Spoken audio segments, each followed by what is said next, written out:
It's in the morning in Besta, Enanda. There is a standoff between the police and the community. You see, the mood is tense. It has been tense since in the morning. Emotions are high. In the yard, at one home, there's an elderly woman who is screaming. She is shouting at the police. She is cursing at them. She hates them so much right now. There is another young woman who is crying uncontrollably. She is watching the police and her cry is piercing. The police are just doing their job. They are moving around emotionless. They need to finish what they came here for. They have a body on a stretcher. The police need to pass through a home to get to the main road and take the body that they are carrying on a stretcher into a pathology van. But there is a standoff. The community is blocking that path. They are not allowing it to happen. They say this is bad. It's really bad. It's not good omen. The body can't pass there. And we will get to their reasons. But there's another reason why the standoff is so tense and emotions are so high. There's another reason why this community is so angry at the police right now. You see, the police have just shot and killed 5 alleged notorious criminals. But the community is angry at the police. And this is the story of what really went so wrong at Besta Township in Enanda on January 6, 2026.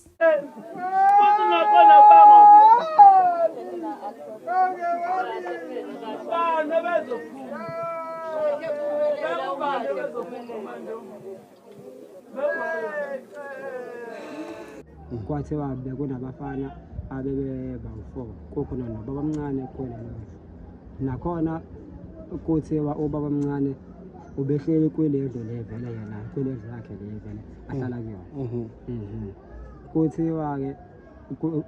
kuthiwa ke bafike laphana ke benza lento abayenzile mase sengifika mina la ekseni ngizwa sekuthiwa batholakale has gotten them angry and, venting out their frustrations. We heard a son earlier who said one of the deceased people is his father, and he did not believe that he was involved in the activities that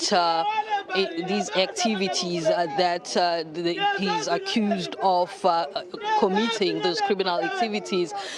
But yes, as you can see, a lot of people are angered. Welcome to True Crime with me, Julia. On this channel, we look into true crime cases that have happened in South Africa.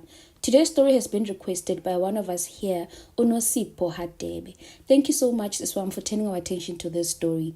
As emotional as the story is, it's quite important because for us here, we normally cover stories of police shootouts, but I think this would be the first time where a shootout happens and then we cover the immediate emotional impact on families and the communities.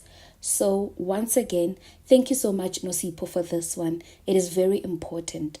This story is very new. It has happened just a few days ago on January 6. Please note that as such, it is based on allegations. We have relied entirely on news reports and a police confirmation. Let's start with the police confirmation. These people have been committing crimes for some time now.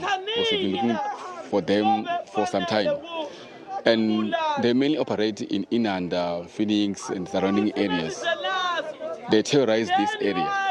And we believe that with these 5, we have broken the stronghold of this criminal gang. Because we know who we're looking for, we heard their identities. And when we finally came in here, we found that these are the people we're looking for. The concern is that they do have guns. And as long as we still have got guns in the communities, nobody has a gun and it's a criminal, has a gun for fun. They have guns to kill, guns to hijack, and guns to rob others. So the concern is that if you can look at the area where we are, the house is so close to other houses. So if police did not neutralize the threat, maybe bullets which were flying could have hit somebody else who was sleeping in the nearby houses. And we also saw how hard it is to access this area. You can't come here via a vehicle, you need to walk up the slope. So they chose this area because they can see whoever is coming. And then if it's police, they can escape easily. You see, in the black culture, there's a lot of superstitions we believe in. For a lot of us, seeing a hearse while growing up was not good, and if you saw it, you need to put a small rock in your tongue to avoid bad luck. And for some of us in our families, if someone dies in a tragedy, like a stabbing, a shooting, in some homes an accident, so mostly unnatural causes, the deceased's coffin doesn't enter their home on that day of the funeral. This is to avoid a repetition of the same incident to another family member, so to avoid the same luck. And then in some families in KwaZulu-Natal, a dead body which is not of a family member or a dead body in general is not supposed to enter your home. And if it does, it's bad luck. It's a strong superstition, and it's not just in KwaZulu-Natal. It's very common knowledge in a lot of black communities. On January 6, the police are carrying a dead body. You see, in Pesta, at Inanda, the homes are built in a very different way. The land the houses are built on is uneven. The homes are usually without proper roads because of this, so they use pathways. They normally pass through each other's homes to get to their own homes or the main road. So on that day, the police vans are parked on the main road. They need to pass by people's homes in order to get to the cars and to the pathology van that is waiting for this body. But it's not going to happen like this. The police are not going to pass by at this home. They are not going to pass inside this home with a dead body. The community won't allow it. It's superstition. It's bad luck. So the standoff is real. The police have to go all the way around to reach their cars and the pathology van.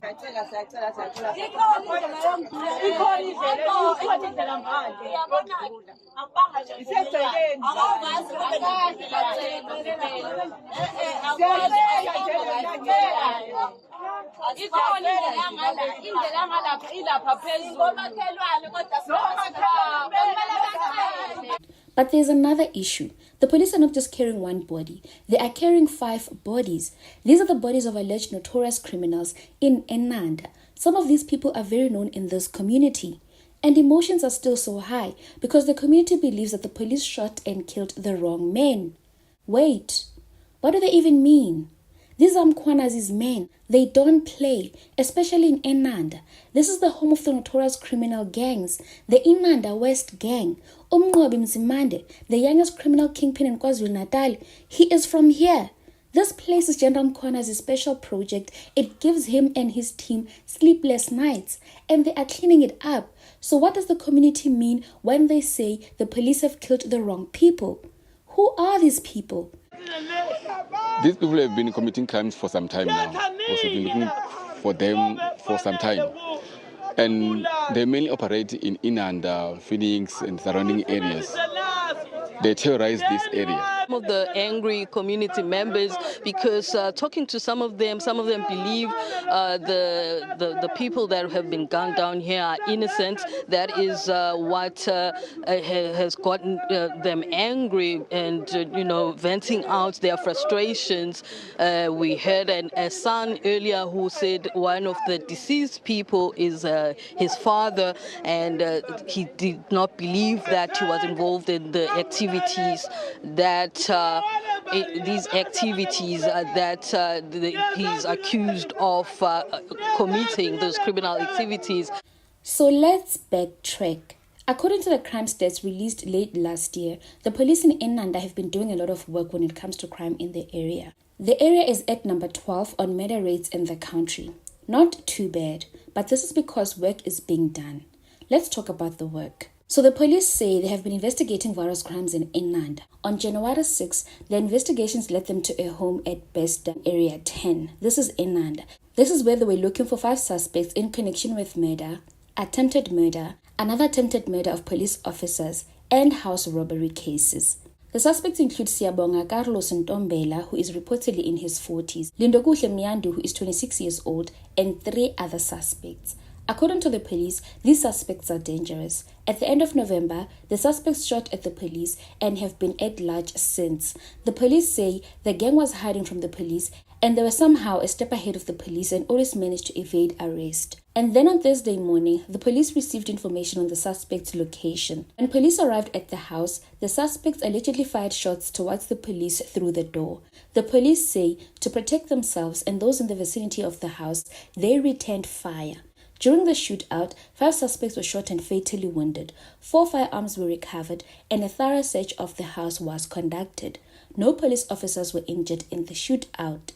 and after the dust had settled, all hell broke loose.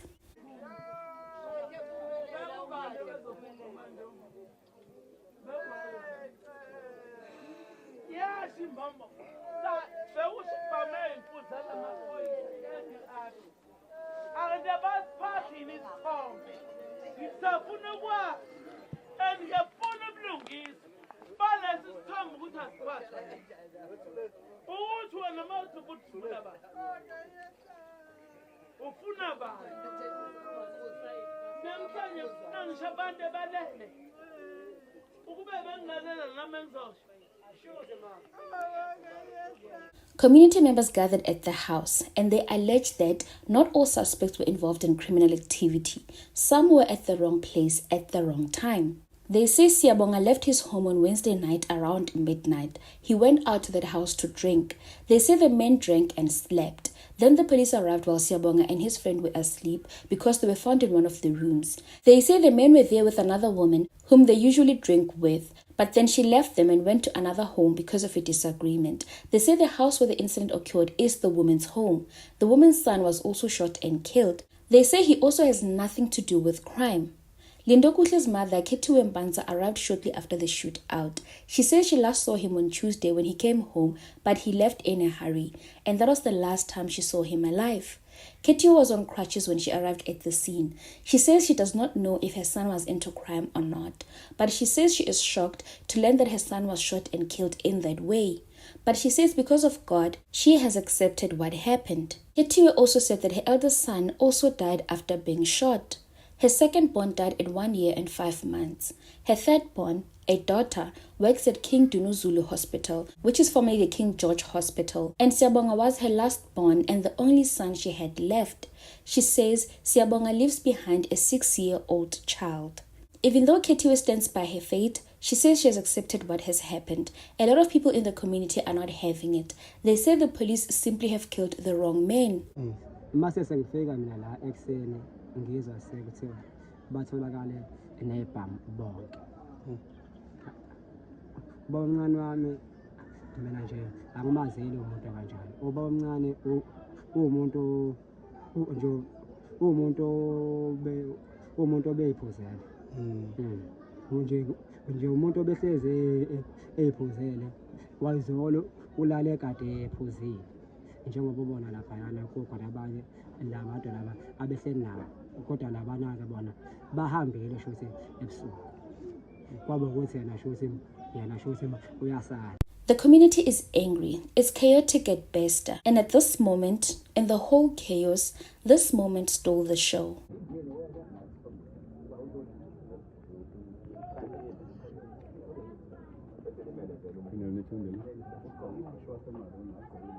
As the community is shouting at the police right now, they are screaming, it's chaotic. A police officer leans towards a young child and comforts them in the midst of all the chaos. And this moment of humanity is going viral. What do you think? What are your thoughts on this case? Please let us know in the comments. Thank you so much for watching. Please stay safe. I will see you on the next one.